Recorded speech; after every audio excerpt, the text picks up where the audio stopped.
The phone rang at 2 in the morning, and I knew who it was before I even reached for it. Meredith, my daughter-in-law. The same woman who only 2 weeks earlier had looked me straight in the eye across her own dinner table and told me that I did not matter enough to keep around. Her voice came through the speaker in broken pieces. She was crying so hard I could barely make out the words. Please, please answer. Something happened tonight and I think it has to do with you. I need you. Please pick up. I sat up slowly in my bed in my plain little house on the east side of Fort Worth, and I let her talk. I did not say a single word. Outside my window, the street was dark and silent. Inside my chest, something was very, very calm. For 8 long years, I had answered every call from that family the instant it rang. I had dropped whatever was in my hands. I had driven across the whole city at midnight. I had wired money before the sun came up. And now at 2 in the morning, I let Meredith sob into the phone, and I felt the strangest thing of all. I felt still. But to understand that night, you first have to understand the 8 years that came before it. You have to understand who they thought I was and who I actually am. So let me take you back.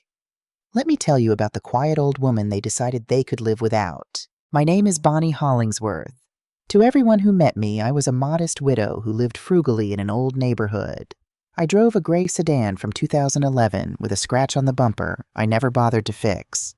I carried a worn leather handbag that my daughter-in-law eyed with open disgust every time she saw it.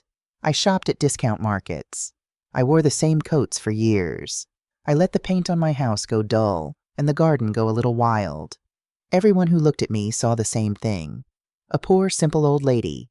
Someone to be tolerated. Someone to be managed. Nobody bothered to look any closer, and that was exactly how I wanted it, because the truth was something none of them ever imagined. That plain little woman in the discount coat was worth nearly $40 million. I had built a company from nothing, cooked the very first product of it on my own stove, and grown it into a brand sold in stores across the entire country. But I will get to all of that. First, you need to know how it started, because the beginning explains everything. My husband Leonard died 38 years ago. Wade, our son, was only 4 years old. One ordinary morning, Leonard kissed us both goodbye, drove to work, and never came home. A truck ran a red light. Just like that, I was a widow with a small boy, a mortgaged house, and a stack of bills I had no idea how to pay. We had a dog back then, a scruffy little mixed breed named Biscuit. He had been Leonard's dog first and after the funeral. That dog would not leave my son's side. Biscuit slept in Wade's doorway every night like a small brown guard. And then Biscuit got sick. His stomach could not hold food. The veterinarian said he needed a special diet, a prescription food, and the price of it made my throat close up. I could barely feed my son and myself. I stood in that animal clinic and I felt like the whole world was laughing at me. So I went home and I did the only thing I knew how to do. I cooked. I learned everything I could about what a sick dog could safely eat.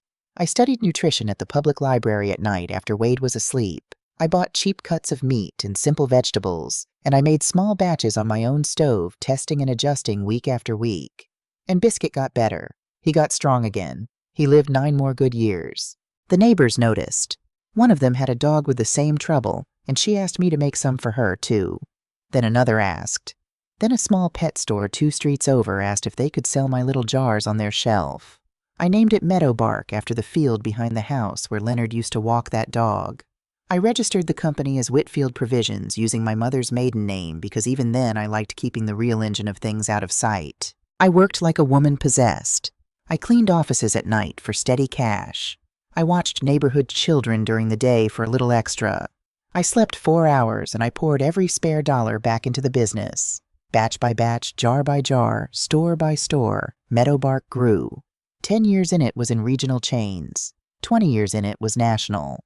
I hired a sharp young operations man named Franklin Vance to run the daily machine, and I kept a brilliant lawyer named Ramona Kessler at my side. Ramona and I had met 4 decades earlier when she was fresh out of law school, and I was a broke widow with a dream nobody believed in. We built the whole thing together. By the time my son was a grown man, I was quietly one of the wealthiest women in the city. But I never changed how I lived. Partly it was habit. Partly it was fear that money changes people, and I had watched it change too many. So I kept the old house. I kept the old car. I kept the worn handbag. And I told my son almost nothing. Wade grew up believing we had always been just barely getting by. I protected him from the struggle when he was small because that was my job as his mother. But somewhere along the way, protecting him became hiding from him, and hiding became a habit I could not break. He never once asked how the bills got paid. He simply assumed the way children do that food appeared and clothes appeared and the lights stayed on. And when he became a man, that assumption never went away. It only got more expensive. I met Meredith 8 years ago at an upscale restaurant downtown where the water came in bottles and the prices were not printed on the menu. Wade had been dating her for a few months and he was glowing. He wanted my blessing. Meredith arrived in a coral dress that probably cost more than my monthly mortgage once had. Her hair fell perfectly over her shoulders. She was polished and quick, and she knew exactly how to charm a room. She shook my hand and smiled a smile that never reached her eyes. "It is so nice to finally meet you, Miss Bonnie," she said. And in the half-second before she said it, I watched her do the math. Her gaze swept over my plain dress, my sensible shoes, my off-brand purse, and I could see her file me away in her mind. The poor mother. The simple old woman from the old part of town. Nobody important. Nobody to worry about. I smiled back and said nothing, because I had learned long ago that people tell you everything about themselves in the first 30 seconds, if you just stay quiet and let them. The wedding came less than a year later. Meredith wanted a spectacular one, an exclusive venue, imported flowers, a dress that cost $15,000. One night Wade called me and I could hear the panic in his voice. "Mom," he said, "I do not know how we are going to pay for all of this. It is spiraling." I told him not to worry. The next day, I quietly moved $50,000 to cover it. When he asked where I had found that kind of money, I told him I had sold some of his grandmother's old jewelry.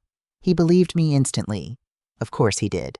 Everyone always believed whatever I told them because I was just Bonnie the widow who clipped coupons and drove an old car. There was nothing on the surface to question, so nobody ever questioned it.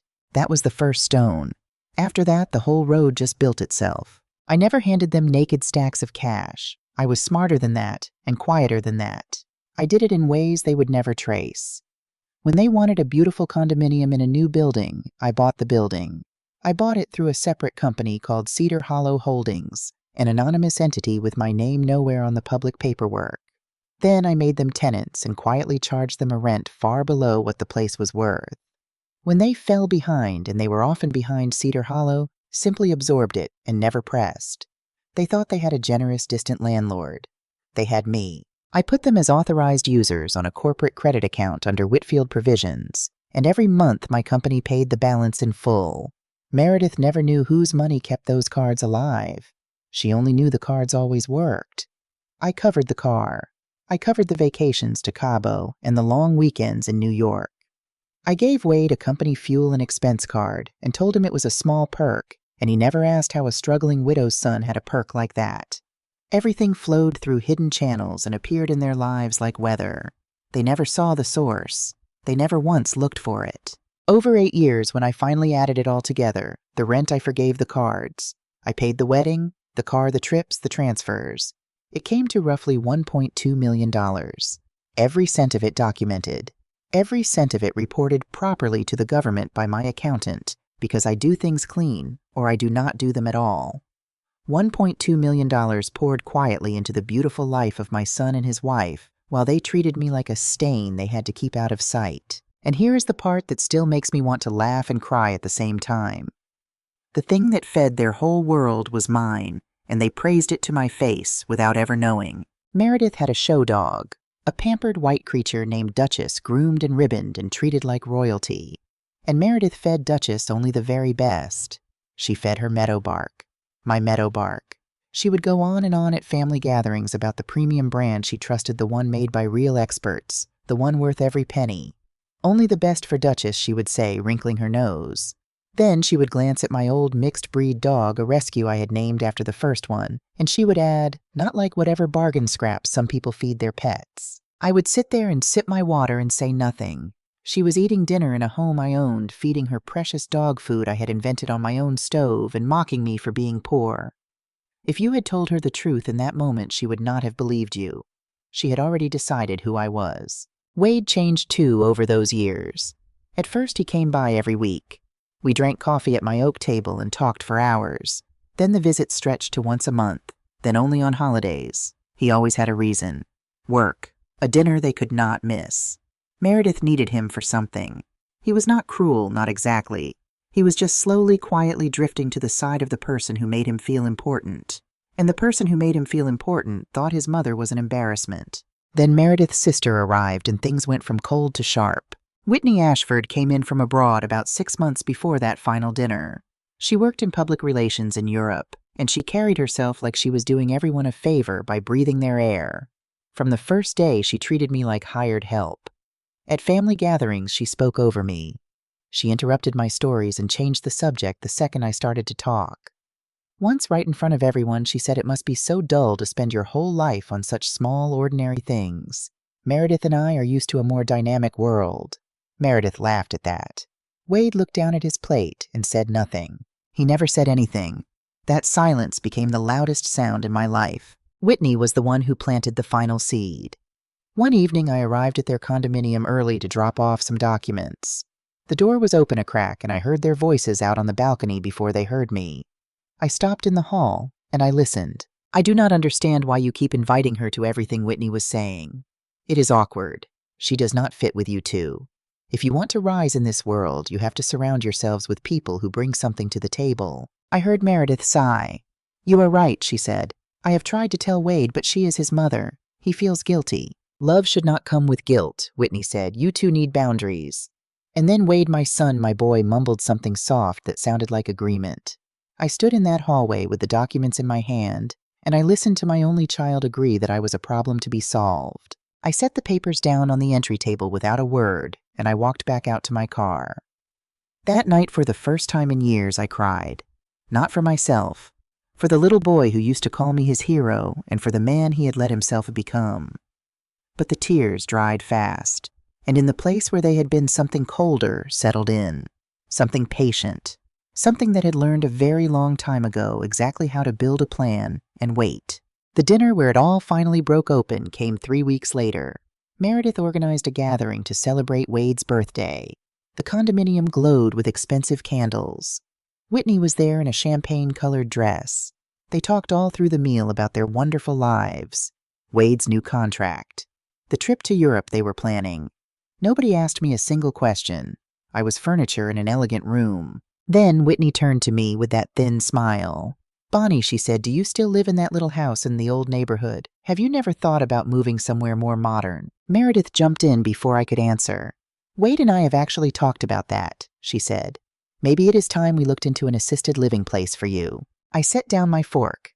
I am not alone, I said calmly, and I like my house. Whitney and Meredith exchanged a look. The point, Whitney said, is that you cannot lean on Wade and Meredith forever. They have their own life now. They need room to grow without unnecessary weight holding them down. The words unnecessary weight hung in the air like smoke. I turned and looked at my son. His lips parted. And then Meredith laid her hand over his, and she spoke for him.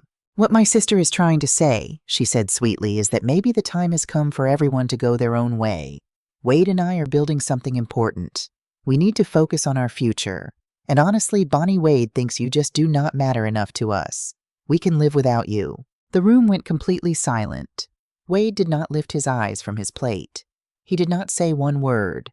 He let her say it, and he let it stand. I folded my napkin and set it beside my plate. I felt something crack inside me, but it was not the sound of breaking.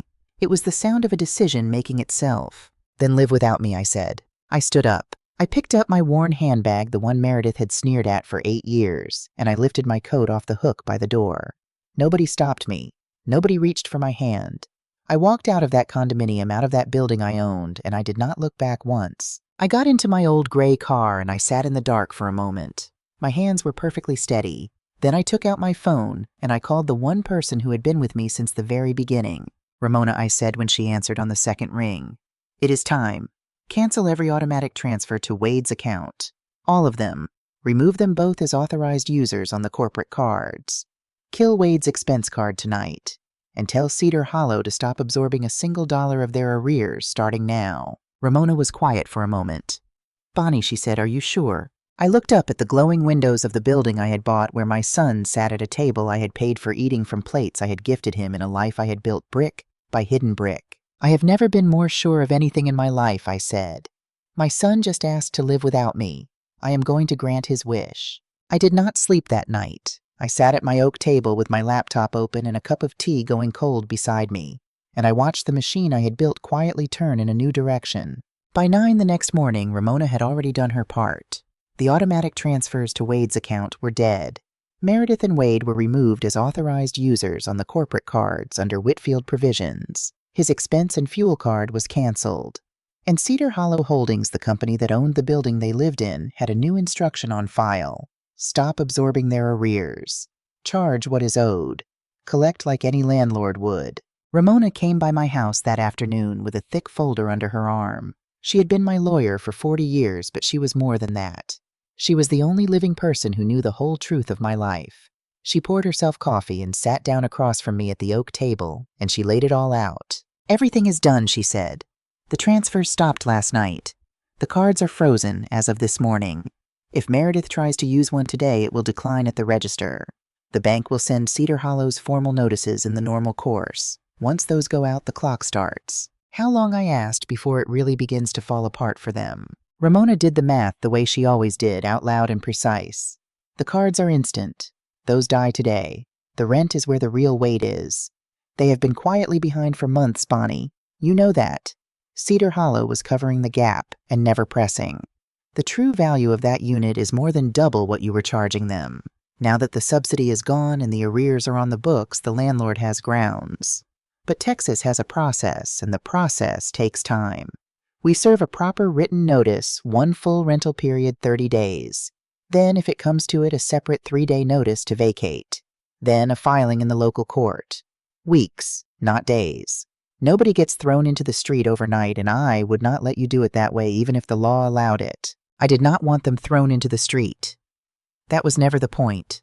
I wanted them to feel the floor stop holding them up. I wanted them to learn in their own bodies what it means to live without the invisible thing that had carried them for 8 years. And I wanted them to figure out slowly that the invisible thing had a name, and the name was mine. For 3 days after that dinner, there was nothing. No call, no message. Silence. They went on with their perfect lives, not knowing the ground under their feet was already gone. And I went on with mine. I got up each morning and I dressed plainly, and I drove my old car downtown to a modest office building most people walked past without a glance. On the 4th floor was a suite of rooms nobody in my family knew existed. That was the real headquarters of Whitfield Provisions. Franklin met me at the door each day with a stack of reports. We reviewed sales numbers from 3 regions. We approved a new supplier contract. We talked through the expansion into 2 more states. I made decisions that moved millions of dollars, and then I drove home in my scratched gray sedan and heated up a simple dinner and watched the evening news. The only thing that was different now was the waiting. Every afternoon I checked my phone, not with dread, with patience.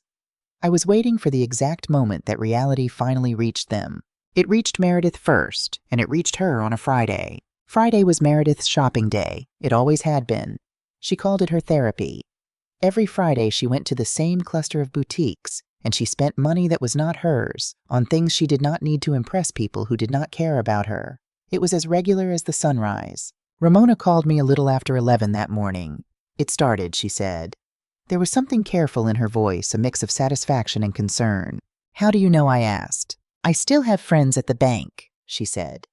Meredith walked into a boutique at the shopping center this morning and tried to buy a handbag. The platinum card declined. She tried the second card. That declined too. She caused a scene. She insisted it was a bank error. She told the clerk she had a credit limit of $50,000 and demanded they run it again. They ran it 3 times. It declined 3 times. She left the store with nothing, and from what I heard, she left it loudly. I closed my eyes and I could see the whole thing. Meredith at the counter, her chin high, her voice sharp, absolutely certain that money would appear the way it always had. Because to Meredith, money was not something you earned. It was something that was simply there like air. She had never once asked where the air came from. There is more, Ramona said. Wade tried to move money this morning to cover his car payment. The payment that always cleared month after month like clockwork. It bounced. Insufficient funds. He did not know the transfers had stopped. He was counting on the money being there the way it had always been there, because for 8 years it always had. That car payment had never once come from Wade. It came from me. He simply never knew it. He had built his entire adult life on a foundation he could not see, and now for the first time his foot went through the floor. I want to tell you I felt triumphant in that moment. I did not. What I felt was a strange, quiet ache, and underneath the ache, something steadier. A sense of balance. For 8 years, the scale had tipped hard to one side, all of it my weight holding them up. Now finally, it was beginning to level. There was one detail that stayed with me all that day, small and sharp. In the middle of all of it, while the cards died and the payments bounced, Meredith's show dog Duchess was still eating from a bright bag of meadowbark in their pantry. My food. The recipe I had built on my own stove the year my husband died to save a sick dog when I had nothing. Meredith had praised that brand at a dozen family dinners. She had called it the only food good enough for her precious Duchess, and in the same breath she had mocked the bargain scraps she assumed I fed my own dog. She never knew she was feeding her pampered animal the thing that had lifted me out of poverty. She never knew the plain old woman at the end of the table had invented the very thing she trusted most. That was the shape of their blindness. They were surrounded by me on every side, and they could not see a single thread of it. I thought about a night from years before, a night I had never told anyone. It was one of the early holidays after Wade married Meredith. I had brought a homemade dish to their table, something simple I had cooked with care. Meredith had taken one look at it, wrinkled her nose, and quietly slid it to the far end of the counter where no one would touch it. Then she served a catered plate and made a joke about how some people never learn what real quality is. Everyone laughed. Wade laughed too. I had smiled and said nothing, and I had driven home that night and told myself it did not matter. But it had mattered. It had all mattered, every small cut stacked one on top of another for 8 years until the pile was tall enough to see. People think a person breaks all at once. They do not. A person breaks the way a rope breaks one thin strand at a time, quietly until only one strand is left. At that birthday dinner, Meredith had cut the last strand herself. That afternoon, I drove back to my real office, and I sat at my real desk in the chair where I made the decisions that mattered, and I looked out the window at the Fort Worth skyline. Somewhere out there in a shining condominium tower, my son and his wife were beginning to panic. They were calling banks. They were checking accounts. They were staring at declined cards and bounced payments, trying to understand how their perfect life had developed a crack overnight. They did not know that every part of that life had a hidden thread running back to this quiet room. The tower they lived in, the food in their pantry, the cards in their wallets, the car in their parking space. I had woven all of it thread by thread, and now I had simply stopped holding the loom. I want to be honest about the 2 lives I had been living because it is the heart of this whole story. In one life, I was Bonnie the widow, the woman my family pitied. In the other, I was the founder of a company that fed dogs in homes across the country and employed dozens of people who counted on me. In one life, my daughter-in-law slid my cooking to the end of the counter. In the other, buyers from national chains flew in to shake my hand and thank me for changing their business. I had kept those 2 lives sealed apart for so long that even I sometimes forgot they belonged to the same woman. But sitting at my real desk that afternoon, I felt them begin to come together, and I understood that they had to. The wall between them had cost me too much. I had built that wall to protect my family from the truth. Instead, it had taught them to despise a woman who did not exist, a poor, helpless creature I had invented for their comfort. It was time to tear the wall down and let them meet the woman who had been standing behind it the entire time. Franklin knocked and came in with a single sheet of paper. Cedar Hollow's records, he said, and set it in front of me. It laid out the arrears in plain columns. 3 months behind on the true rent, and that was only counting the months since we had started tracking the real number instead of the subsidized one. Beneath the surface of their beautiful life, they had been drowning for a long time. My money had been the only thing keeping their heads above the water. Now the water was rising, and there was no hand reaching down to pull them up. Serve the notice, I told Franklin. Do it exactly by the law. 30 days written proper. No shortcuts. I will not have anyone say I did this crooked. He nodded and left to give the instruction to Donna Reyes, the property manager who ran the building day to day, and who had no idea the woman giving the order through a chain of companies was the same plain old woman she sometimes saw in the lobby. On the 4th day, my phone finally lit up with a message from Wade. It was short and casual, the way you text someone when you are pretending nothing is wrong. Mom, are you okay? We have not heard from you in a while. I read it twice. Then I set the phone face down on my desk and did not answer. He had not wondered if I was okay 2 weeks earlier when his wife called me a burden, and he studied his plate in silence. He wondered now because now the money had stopped, and in his mind those two facts had to be connected somehow, even if he could not yet see how. 2 hours later, a second message. Mom, please answer. Meredith feels terrible about what she said. She was under a lot of stress. Stress. I actually laughed out loud in my empty office. Meredith did not know the meaning of the word.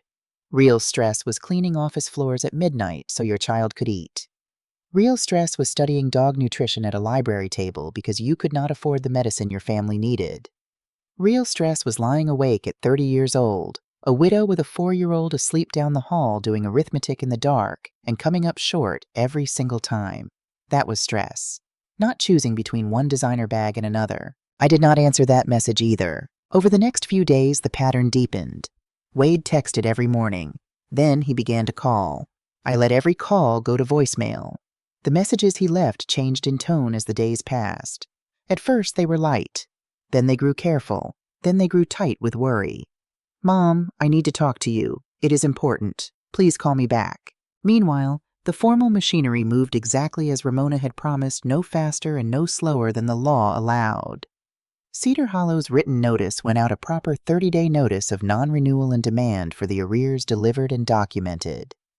Donna Reyes filed her copies. The bank sent its statements. Everything was clean. Everything was on the record. There was nothing for anyone to fight because I had done every step by the book. I sat in my plain house each night with my rescue dog at my feet, the little brown mixed breed I had named Biscuit after the first one, and I felt the strange calm of a person who has finally stopped carrying a weight she was never meant to carry alone. I was not enjoying their suffering, but I was no longer preventing it either. For 8 years I had thrown myself under them every time they stumbled so they never learned that stumbling hurts. Now they were learning, and learning I had come to believe was the only gift left that could actually help them. On the 6th day, Wade came to my house. He rang the doorbell over and over. I sat in my armchair and listened to every ring. Mom, I know you are home, he called through the door. Your car is in the driveway. Please open up. I did not move. After 20 minutes, he gave up and left, and a little while later a voicemail arrived, his voice cracking. Mom, I do not understand what I did wrong. I just want to talk to you. I miss you. But he had not missed me the week before. He had not missed me while his wife called me weight to be shed. He had not missed me while Whitney insulted me in his living room. He had not missed me while he sat there my own son and let it all happen without a single word. Silence. I had decided a long time ago as a kind of answer, and he had given me his answer at that dinner. By the end of the 2nd week, the collapse was no longer a crack. It was a spreading fracture running through every corner of their lives. The cards were dead. The rent was due at its true brutal number, and the arrears were on the books. The car payment had bounced, and the next one was coming. The notice was served, the clock was running, and Meredith and Wade were beginning to understand that this was not a bank error, not a mix-up, not a temporary glitch. This was the ground itself giving way. And on the night that everything finally came together, the night the reality of it all landed at once, my phone rang at 2 a.m. It was Meredith. She was crying so hard she could barely speak. Please, she said. Please answer. Something happened tonight, and I think it has to do with you. I had known she would call.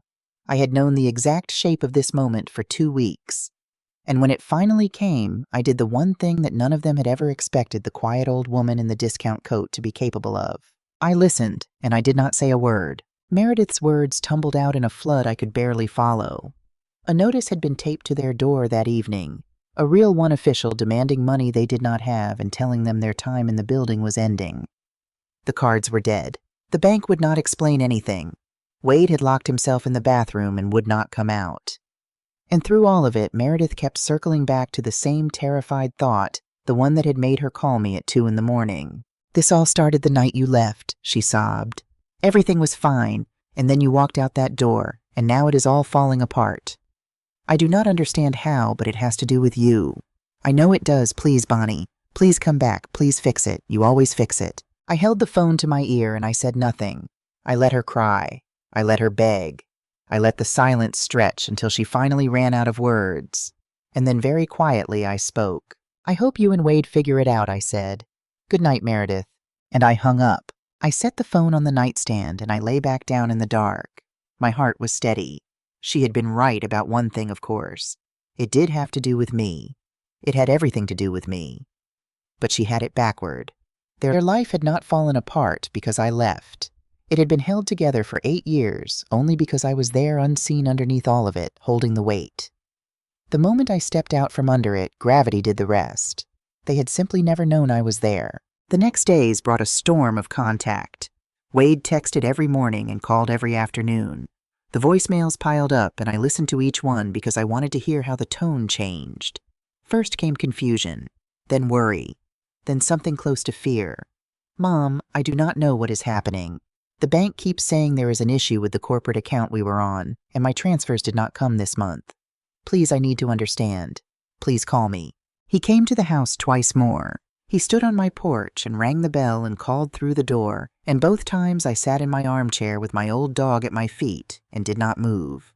I was not being cruel. I was letting him feel for the first time in his adult life what it is to knock on a door and have no one open it. He had let a door close on me at that dinner. He needed to learn what was on the other side of a closed door. Then Meredith changed her approach entirely. The anger and the panic gave way to sweetness. She began leaving voicemails in a soft, almost childlike voice, the kind you use on someone you are trying to coax. "Bonnie, it is me. I miss you so much. I know I said some things at dinner that came out wrong. You know how I am, I speak before I think. But I love you. Call me. I need to talk to you about something important." A few days later, a courier arrived at my door with a box. Inside was a set of expensive chocolates, the kind that cost $80, wrapped in gold paper. Tucked in with them was a handwritten card in Meredith's perfect practiced calligraphy. "Dear Bonnie, I have been thinking about you so much. I have not been the daughter-in-law you deserve. Sometimes life puts us under stress and we say things we do not mean. You have always been important to us, to me. Wade is so worried. Please let us come see you. We miss you. With love, Meredith." I read the card twice. Then I walked next door and gave the whole box to my neighbor Gladys, who was delighted and asked no questions. I did not need chocolates wrapped in gold paper and hollow words. I had been bought cheaply my whole life with a smile here and a thank you there. I was done being bought. But the card did something Meredith never intended. It made me curious, because the words were too smooth, too fast, too eager. A person who is truly sorry does not send a catalog of apologies within a week. A person who is scared of losing something does. And I wanted to know exactly what Meredith was so afraid of losing and what she had been planning before the money ran out. So I did what I had done my whole life. I went looking. I had built a company from nothing by reading contracts. Other people skimmed and by watching what people did instead of listening to what they said. I still had instincts and I still had people who owed me favors. I made a few quiet calls. I asked Ramona to make a few of her own. And what I found turned the last of my sadness into something hard and cold. 2 months before that birthday dinner, Meredith and Whitney had gone to see a lawyer. Not about their own affairs, about mine. They had asked that lawyer how a family could take control of an aging relative. They had used careful words, but the meaning was plain. They wanted to know how to obtain power of attorney over me and how to have me declared unable to manage my own life, so they could move me into an assisted living facility and take charge of what they assumed were my few small assets. They believed my whole estate was one modest house in an old neighborhood, a house they could sell out from under me the moment they had control. They had looked at the plain old woman in the discount coat and decided she was not just an embarrassment. She was a thing to be managed, emptied out, and put away. Here is what saved me, and here is what they never understood. In Texas, you cannot simply take control of a grown adult because you find her inconvenient. Guardianship of a competent adult is not a form you fill out. It is a court proceeding. It requires clear and convincing evidence that the person truly cannot care for herself. It requires a physician to examine her and sign a formal certificate of incapacity dated within a narrow window before any filing. And the court is required to prefer the least restrictive option and to protect the rights of the person at every step. The lawyer they consulted had told them the truth. Without a doctor willing to certify that I was incapacitated, and I was as sharp as I had ever been in my life, they had nothing. Their scheme was dead before it started. It was predatory. And it was doomed. And when I understood the full shape of it, something in me that had still been aching finally went quiet. I had spent days feeling guilty for the suffering I was causing my son. Now I saw the truth clearly. I had not created this. I had only stopped preventing it. These were people who, given the chance and the belief that I was helpless, had gone to a lawyer to try to lock me away and take what little they thought I had. They had not been rescued from anything by my generosity. My generosity had simply hidden from me exactly who they were. I was not a victim in this story. I want to be very clear about that. I was not a poor old woman waiting to be saved. I had seen the knife and I had caught the hand that held it, and I had done it myself quietly before it ever reached me. That knowledge changed how I carried myself for the rest of it. The guilt was gone. What remained was purpose. There was one more thing I learned, and it settled the matter completely. It was Whitney who had pushed the idea. Whitney, the sister from abroad who had swept in 6 months earlier and decided the plain old woman at the family table was a liability to be handled. She had done this before. Ramona's contacts turned up a pattern. Whitney had a habit of arriving in people's lives, sizing up what they had, and rearranging everyone around her own advantage. She had looked at me and seen a small house and a slow old woman, and she had gone to work on her sister the way a person works a loose thread, pulling and pulling until the whole thing unravels. Meredith had been cruel, but Meredith was also a follower. Whitney was the one who drew the map. I did not hate them for it, strangely. Hate takes energy, and I needed all of mine for what came next. What I felt instead was a cold, clean clarity. I finally saw all three of them without the soft blur of hope I had kept over my own eyes for 8 years. Wade weak where he should have been strong. Meredith hollow where she should have had substance. Whitney sharp where she should have had a heart. And me standing in the middle of them, done pretending I could not see. I began to plan the ending. Not a punishment. A reckoning. A night where the truth would finally sit at the head of the table, where I had always been treated like furniture. I called Ramona and told her to start preparing. I told Franklin what I needed, and I let the days move toward it. Then, on the 20th day since that dinner, the plan changed because my phone rang with a number I did not recognize, and I answered it out of instinct. Mrs. Hollingsworth, a woman's voice said, "This is Dr. Prescott at the medical center downtown. Your son Wade is here in our emergency department." My heart stopped in my chest. "What happened?" I said. "Is he alive?" "He is stable," she said quickly. "He is going to be fine. He had a severe panic attack. His wife brought him in about an hour ago. His heart rate spiked, he could not breathe, and he was convinced he was having a heart attack. It was not his heart. It was stress and anxiety extreme, but not dangerous. He is asking for you. You are listed as an emergency contact. You can come if you would like." I was already reaching for my keys. Everything I had built up over those weeks. The calm, the coldness, the careful distance, all of it evaporated in a single second. Because underneath the founder and the strategist and the woman with the plan, I was still and would always be his mother. He was my baby. He was the little boy who used to crawl into my bed during thunderstorms. He was in a hospital afraid calling for me. Nothing else in the world mattered in that moment. I drove to the medical center with my hands tight on the wheel. When I walked into the waiting area, I found Meredith there alone, her face swollen from crying, her makeup running in dark lines down her cheeks.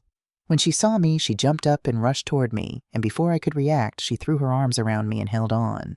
"Thank you for coming," she said into my shoulder over and over. "Thank you. He would not stop asking for you. I was so scared, Bonnie. I thought he was going to die." I let her hold on for a moment. Then I gently stepped back. "Where is he?" I asked. "Room 4, she said. "The doctor said you could go in."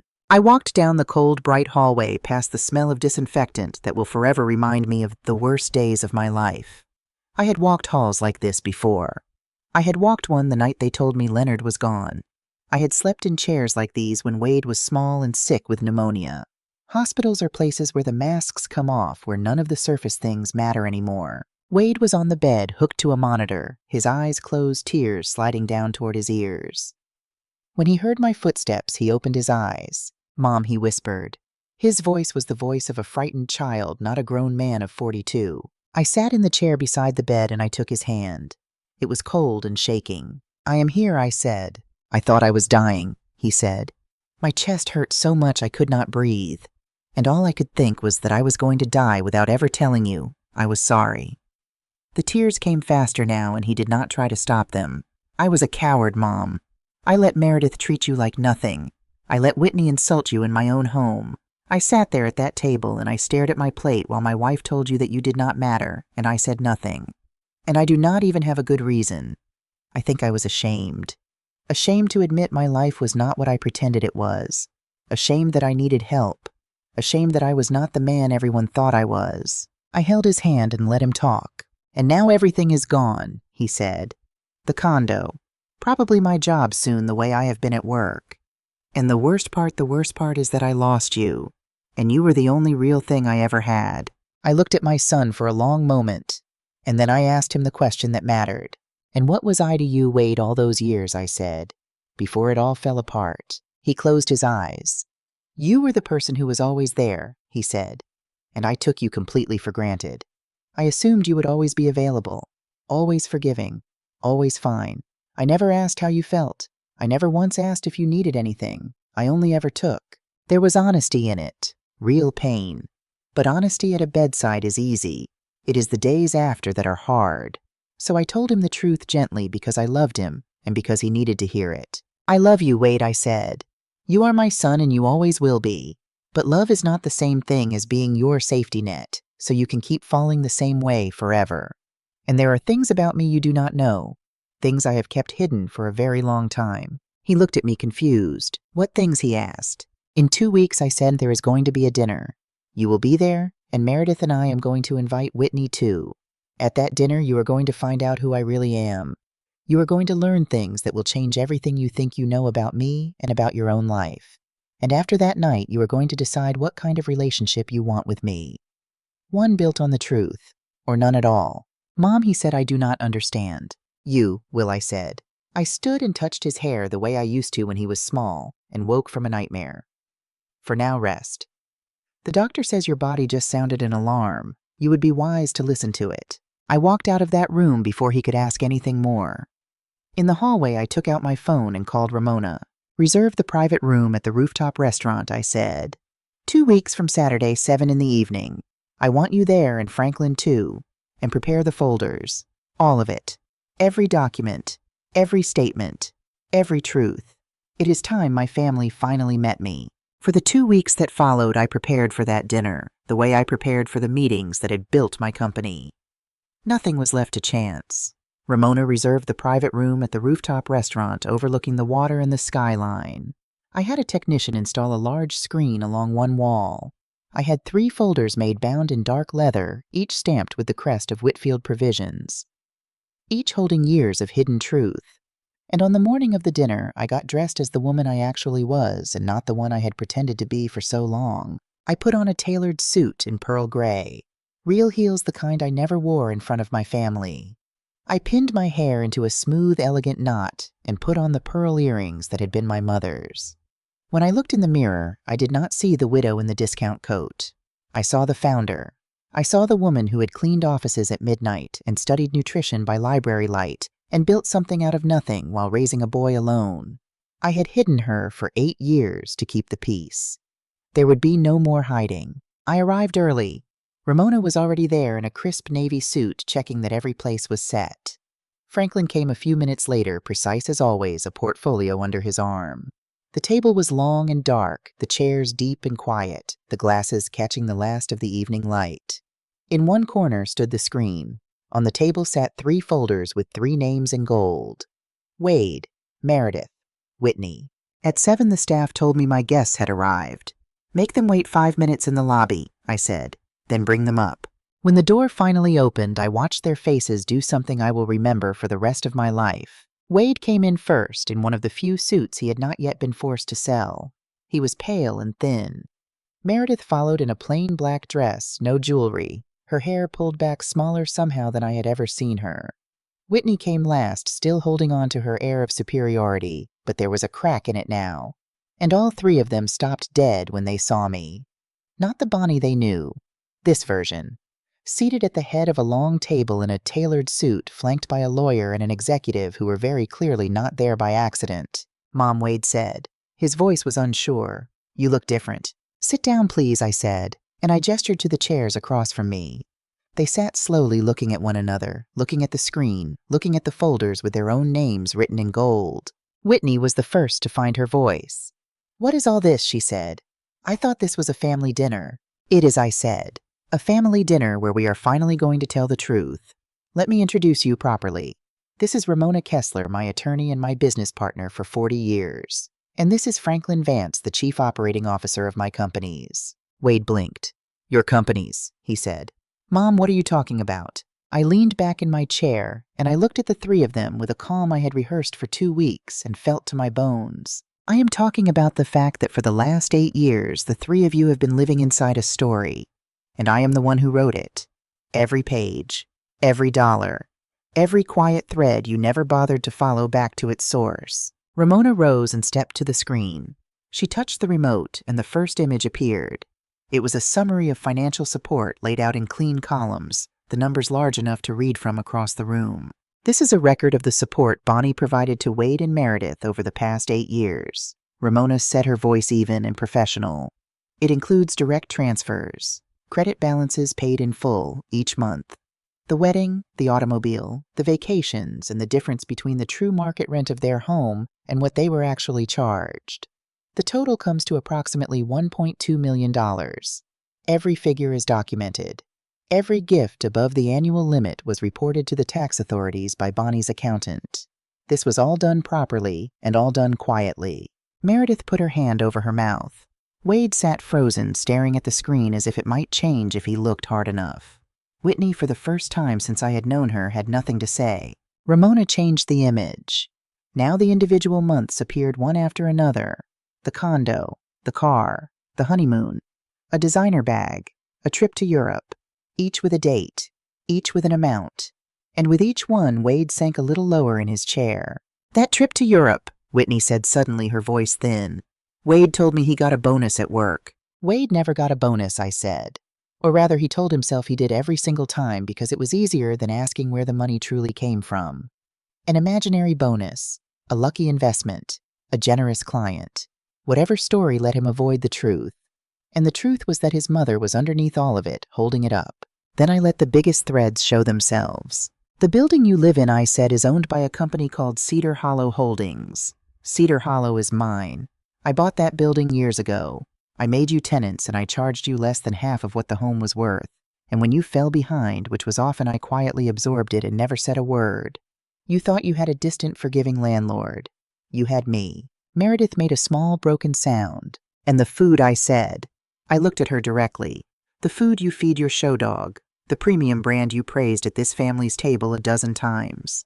The one you called the only food good enough for Duchess, right before you mocked the scraps you assumed I fed my own dog. I built that company. I cooked the first batch of it on my own stove the year Wade's father died to save a sick dog when I had nothing. It is called Meadowbark. It is mine. You have been feeding your dog my life's work and laughing at me while you did it. Meredith was crying openly now. Whitney had gone white, and Wade looked like a man watching the floor of his entire life fold away beneath him. But I was not finished, because there was one more thing in that story, and it was the part that mattered most. Wade, I said. Do you remember the handbag I carried out of your condo that night? The worn one Meredith always looked at like it was something she stepped in. He nodded barely. There was a folder inside it, I said. Ramona had prepared it that very afternoon. It was signed and ready. It was a plan to transfer a controlling stake in Meadowbark to you, my company. $40 million in value, and the legacy I built from nothing meant to become yours. I carried it into your home that night. I was going to give it to you at your birthday dinner. It was in my bag against my hip the entire time your wife told me I did not matter enough to keep around, and you looked at your plate and let her say it. The room went utterly silent. Wade's mouth opened, but nothing came out. Your cruelty did not cost you an allowance, I said quietly. It cost you a company. It cost you everything I ever intended to leave you. Then Franklin took the remote, and Ramona nodded to me, and I gave the last turn of the knife, the one that told them I had never been the helpless old woman they imagined for even a single day. You believe I found out about all of this after the dinner, I said. You believe I reacted. I did not react. I knew. I had known for a long time. Franklin pressed play, and my own voice filled the room, and then Meredith's, and then Whitney's. It was the birthday dinner, the whole thing. I had recorded it lawfully because I was sitting right there, and Texas allows a person to record a conversation she is part of. Every word played back into that quiet room. Meredith telling me I did not matter. Whitney calling me unnecessary weight. And underneath it all, my son's silence loud as a slammed door. Then Franklin played one more thing. A phone call from days later when Meredith had thought she was being clever. Her own voice sweet on the surface, telling me how she could not wait for the cheap anonymous landlord to be dealt with, so they could finally live somewhere befitting them. She had said it directly to me on a call I was part of, never dreaming the cheap anonymous landlord was the woman on the other end of the line. I did not stumble into this, I said when the recording stopped. I did not lash out in pain. I had seen exactly who you were. I had documented it. And I chose the moment. I have been 3 steps ahead of all of you since the night you decided I was disposable. Ramona placed the 3 leather folders in front of them. Open them, I said. With shaking hands, they did. Inside was the rest of the truth, the part no recording could show. Oh, property deeds, corporate balance sheets, the real scope of a life I had kept sealed away. Wade turned the pages slowly, and I watched the numbers register on his face, one after another. This says you own the whole building, he said faintly. Not part of it, all of it. Free and clear. I do, I said. He kept reading. And this. He looked up, and his voice failed him. Mom, this says you have funded college scholarships. Dozens of them. 26 students, I said, over the last 12 years. Young people from neighborhoods like the one you grew up in who could not have gone otherwise. I never put my name on a single one. I also helped rebuild the children's ward at the hospital where you had pneumonia when you were 6. Anonymously. You slept in that ward as a boy. Years later, I paid to make it better for other people's children, and I never told a soul. Whitney made a small sound and pressed her hand to her mouth. She had spent 6 months certain she was the sophisticated one at the table, the one who understood value and worth. And she was sitting across from a woman who had quietly changed the lives of strangers for a decade, while wearing a discount coat and driving a scratched old car, asking nothing, taking no credit, letting the whole world underestimate her. That is who I am, I said. That is who was sitting at the end of your table every holiday while you decided I was an embarrassment. I did not need you to know. I only needed you to be decent. And that was the one thing none of you could manage. That was when Wade broke. He stood up so fast his chair fell backward and cracked against the floor. And then my son, 42 years old, dropped to his knees in front of me and began to sob in a way I had not heard since he was a small boy. I know, he said. I know, and I hate myself for it. Every day since that dinner I have hated myself more. I have asked myself 1,000 times why I did not stand up, why I did not defend you, and the only answer I have is that I was a coward. I was so afraid of losing the life I pretended to have that I betrayed the only person who was ever truly on my side. And I know now where all of it came from. I spent my whole life feeling like I had to be extraordinary to be worthy of everything you gave up for me. Rich, impressive, better than I was, because anything less felt like an insult to your sacrifice. So I built a fake life to prove I deserved you, and in doing it I lost you. I looked down at my son on his knees, and my heart, the same heart that had held cold and steady through everything, finally cracked all the way open. Wait, I said. You were always enough. From the day you were born, you were enough. You never had to be rich to be worthy of me. You only had to see me. And for 8 years you did not. I know that now, he wept. Please, I do not deserve your forgiveness. But please give me a chance to be the son I should have been. Here is what I had decided in the 2 weeks I spent planning that night. I am not a woman who takes revenge by burning people to the ground. I am a woman who teaches lessons, hard ones when they are needed, but always with a door left open on the other side. So I did not destroy them. I set terms. Get up, I said. He rose, wiping his face. I forgive the money, I said. All of it. The 1.2 million. It was a gift even when you did not know it was a gift, and I do not want $1 of it back. But forgiveness is not the same as returning to the way things were. If we are going to have a relationship at all, it will have conditions, and you will meet every one of them. They listened as if their lives depended on it, because in a way they did. Wade, you will begin therapy. You need to understand why your worth got tangled up in things you could buy, and until you do, you will make these same mistakes forever. Meredith, you will get a real job. Not something glamorous. Something honest where you learn what a hard-earned dollar feels like in your hand. You will both move out of that condominium. Not tonight, not thrown into the street. Lawfully, on the proper notice, into a small apartment you will pay for yourselves out of your own income, and I want to see the receipts. And once a month, for as long as it takes, you will come to dinner at my plain little house, the one you called old and depressing, and you will tell me the truth about your lives, the real version, not the one you post for strangers." Wade nodded through his tears. "Anything," he said. "Anything." Then I turned to Whitney, who had sat silent and shaking through all of it. "You fly home in 2 days," I said. "I cannot make you do anything. But understand me clearly. Your poison almost cost my son his mother. You looked at a woman you thought had nothing and decided she could be emptied out and put away. So go home and think hard about the kind of person you want to be. Because if you ever come near this family again with that contempt, there will not be a second chance." "I understand," she whispered, and for once I believed she did. 3 months later, on a night that had become our monthly ritual, my doorbell rang.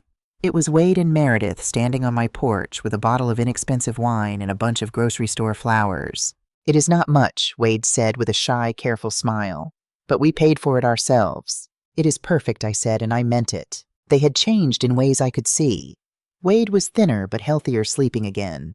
He had been demoted at work after the season that nearly broke him, and he was rebuilding his standing one honest day at a time. Meredith had taken an administrative job at an accounting office. The pay was modest and the work was plain, and she showed up every day and did it. She wore clothes from ordinary stores now, and she looked more real than she ever had in $15,000 of wedding lace. Over dinner at my oak table, they told me the truth about their lives. The apartment was small. Meredith admitted she still missed the view sometimes. But there was something clean about living inside their actual means. She said something that let her stop performing a life she could not afford. Wade told me his therapist had helped him see that he had spent 40 years trying to earn a love that had always been free. 6 months after that dinner on the rooftop, my phone rang with a number from overseas. It was Whitney. "I have no right to call," she said. "But I needed to tell you something. I left the public relations firm. I could not keep selling elegant lies for a living. I took a job with a nonprofit that helps women start small businesses with almost nothing the way you did. I earn half of what I made before. And I wake up in the morning feeling like my life means something. You showed me that a person's worth is not what they project. It is who they are when they think no one important is watching. Thank you for that." I told her I was glad, and I was. I renovated my house that spring. Nothing grand. I would never be a grand person, but comfortable and warm in mine. New paint on the walls that had needed it for years. A repaired garden. A porch where I could sit in the evening. I stopped wearing the disguise of poverty because I no longer had anything to hide from the people I loved. On the shelf by the window, I keep an old worn collar. It belonged to the first Biscuit, the sick little dog I could not afford to feed the one who sent me to the library at night and put me on the road to everything that came after. My whole life grew out of that one small act of refusing to give up on something I loved. I like to look at that collar and remember. Not long ago, a photograph came to my phone from Wade. It showed the two of them in their small apartment, standing in front of a homemade dinner, smiling in a way I had not seen on either of them in years. Underneath it, he had written, "We cooked it ourselves. It is not fancy, but it is ours. Thank you for teaching us the difference." I looked at that picture for a long time. It was not the glittering life they used to show the world, the one built on my hidden money and their shared pretending. It was small. It was honest. It was theirs. And that made it worth more than everything they had lost. I settled into my chair by the window with my old dog at my feet, and I felt the evening sun on my face, and I found that I regretted nothing. Not the years I gave. Not the night I took it all away. Not the truth I finally laid on that rooftop table. Because in the end, it was never about punishing anyone. It was about tearing down a wall I had built with my own hands, the wall that let the people I loved despise a woman who was never really there. I had spent 8 years being invisible. I had decided at last that I deserved to be seen. And the strangest, truest thing I learned is this. Silence can hold a family together for years. But when silence finally breaks, it destroys everything false in its path. And only then in the wreckage does it leave room to build something real. I am still building. So are they. And for the first time in a very long time, we are building it out of the truth, which is the only foundation that ever holds.